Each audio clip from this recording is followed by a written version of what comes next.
Huy, may kwento ko. Alam mo bang teenager lang ako na nagpunta ako ng Amerika at clueless din ako kung ano magiging trabaho ko after high school. Sa Pilipinas, mataas ang expectation sa atin. Kailangan daw may degree, malaking sahod, at super professional para masabing successful ka. Pag di ka engineer, doktor, or manager, parang failure ka, di ba? Oh my God! Pero real talk ha, hindi lang yan ang way para umasenso. There are so many ways.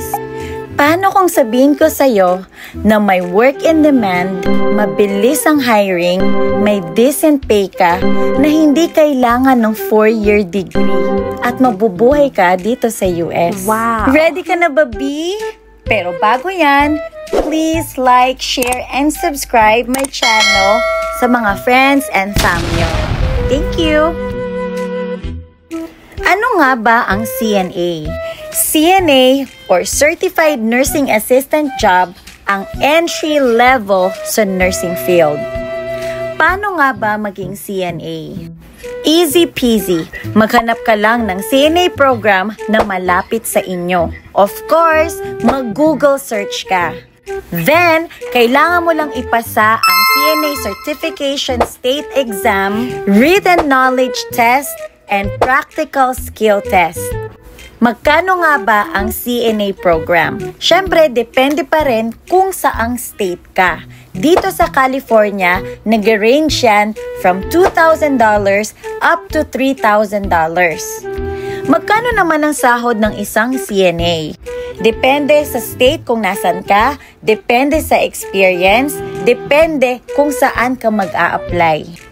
Dito sa Northern California, malapit kami sa San Francisco, California, ang start dito sa nursing home ay $20 and up. Again, depende yan sa experience. Kung sa ospital ka naman, magre-range ka ng $30 to $45 per hour. And take note, meron kang salary differential kapag nag-work ka ng weekends and nights. Kaya hakunin mo lahat yan, B. May age limit ba sa pagiging CNA? Walang strict age limit sa pagiging CNA. Kahit fresh graduate ka or may edad ka na, basta kaya pa at meron kang certification, pwedeng-pwede ka. Mahirap ba ang trabaho ng CNA? Honestly, yes. Mahirap ang trabaho minsan kasi kasama ang trabaho sa pag-a-assist ng pasyente na may limited mobility. Sa CNA program, dun mo matututunan ang mga lifting techniques at paggamit ng mga lifting equipments sa mga facilities na pagtatrabahuhan mo. Ano daw ang differences ng CNA and RN?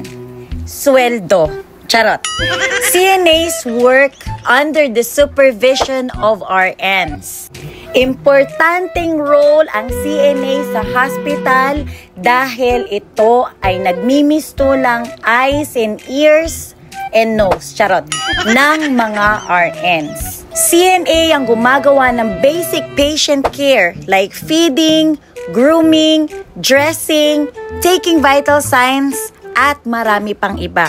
Sa susunod kong video yan, syempre. Alangan naman sabihin ko sa inyo lahat ng information, di hindi na ako kikita niyan, isang video lang papanoorin nyo. Pwede bang maging CNA kahit wala kang healthcare background? Yes mga B, kahit dati kang bumubuga ng apoy sa peryaan noon sa Pilipinas, pwede kang maging CNA basta mapasa mo ang state license. Ano ang pinaka-stressful part ng CNA? Pag may kasama kang mga tamad, yung mga nagtatago sa call lights, yung mga nagbibingi-bingihan pag inuutusan ng mga nurse, yung mga nurse na palautos, at lahat ng pasyente niya inuutos sa'yo kahit hindi mo assignment yun. Joke lang. Siyempre kasama lahat yan pag nagtatrabaho ka na sa hospital or sa ibang facility dahil iba't ibang senaryo ang nangyayari sa ospital. Laging may drama yan. Pero being adult and professional, ipakita mo sa lahat na kaya mong gampanan ng role mo. Hingang malalim, hingang mababaw, inhale, exhale, pumikit ka, at humagulgol. Charot! Mahirap ang trabaho minsan, lalo na pag understaff kayo.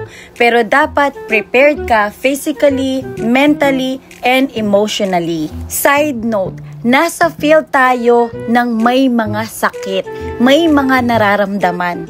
Hindi sila ang mag-a-adjust para sa atin. Kaya kung may problema ka sa bahay, B, wag na wag mo yan dadalhin sa trabaho or magko-confide ka sa mga coworkers mo kasi hindi magandang outcome at lalo na mapapasa mo yung bad energy mo sa mga pasyente mo. Isa pa, wala tayo sa TikTok world or sa YouTube like a day in my life as a CNA na lahat perfect, lahat maayos at lahat kaya mong gawin. Nandito tayo sa real life scenario na kung saan minsan hindi mo magugustuhan yung mga sasabihin ng mga pasyente dahil nga sa mga nararamdaman nila. So dapat mas mahaba ang pasensya mo. Lalo na sa life and death situation. Lahat ng healthcare workers may kanya-kanyang role. Kaya maging alert at kalmado kasi you're working as a team. Ano daw ang mas okay kung CNA sa hospital or CNA sa nursing home? For me, based on experience, CNA sa hospital, mas malawak yung learning opportunities mo. Tulad ng mga iba't ibang cases ng pasyente, pwede kang ma-float sa iba't ibang departments, at mga procedures na ginagawa sa typical na CNA sa nursing home. CNA sa nursing home naman is great for newbies or starters. It is a perfect starting point to build confidence and skills. Actually, nagtagal din ako bilang CNA sa nursing home, naging one-on-one caregiver din ako, at sa kung saan-saang facility din ako napadpad. Pero at some point, dahil meron na akong magandang experience, nag-apply din ako sa hospital. Another question, pwede ba maging CNA habang nag-aaral pa ng nursing? Yes, nasa flexibility ng schedule mo yan. Meron ding mga facilities or mga hospital na pwede kang pag-aralin to become an RN. So you should always ask your administrator. Maraming mga kababayan sa atin na nagtatanong kung paano daw makapuntang US para maging caregiver or CNA. Unfortunately, I don't know. Kasi hindi ko alam yung process ng mga agencies at kung meron man talagang agency for this type of industry. Kasi ang alam ko talaga is para sa mga RNs. But meron din ako mga friends na naging RN or family members na RN sa Pilipinas at hanggang ngayon hindi pa rin sila nakakapunta ng USA. So, if you're really interested, I think you should contact an immigration lawyer para masagot ang mga katanungan nyo. Question, paano nga daw maging better CNA? And here are some tips to improve as a CNA. Be proactive. Huwag mong intayin na sabihan ka pa. Mag-volunteer ka kung alam mong kailangan ka. At kung hindi mo alam yung task na gagawin mo, always ask your charge nurse or your nurse para magabayan ka. Huwag kang maggaling-galingan dun, B. Wala kang marireceive na gold medal award. Hindi ka magiging 2-time medal gold champion dun, okay? Magtanong ka at baka mamaya madisgrasya mo pa yung pasyente. Communicate well. At kung nasa sitwasyon ka na na-stress level up ka na, pull yourself aside at huminga ka ng malalim. Pero B, wag naman yung mga 1 hour ka na nasa side ka pa din ha. Always ask your colleagues. Syempre yung mga co-CNAs mo, mga nurses, nurse manager, they're always willing to help. Stay organized. Ito, ang hirap din gawin kasi minsan yung mga schedule natin hindi tugma dun sa daily basis na ginagawa natin, right? Pero kailangan din syempre, ayusin mo din yung flexibility mo, pati pagdating mo sa trabaho, yung mga surroundings mo, malinis, yung locker mo, yung room ng pasyente, most especially, Syempre, 'di ba, yung mga maliliit na bagay na pwede mo nang kunin at itapon sa basurahan, huwag mo nang intayin yung mga housekeepers pa ang gumawa niyan. Syempre, magtutulungan tayo kasi nasa environment ka ng hospital na constantly is dumadating yung mga pasyente, mga nurses, doctors, mga family members. Mas gusto mo ba makita yung environment mo is nakakadiri? Syempre, kung ano ka sa trabaho mo, ganun ka din sa bahay mo. Tatandaan mo yan.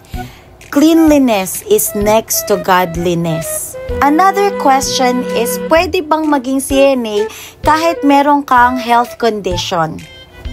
Depende sa health condition mo. But keep in mind, being a CNA is physical and very demanding work. Anything that limits your physical abilities, you need to consult a doctor. Bilang isang CNA, you're just not an aide. You're the backbone of the care team.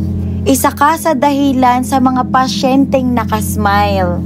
You're not just doing a job.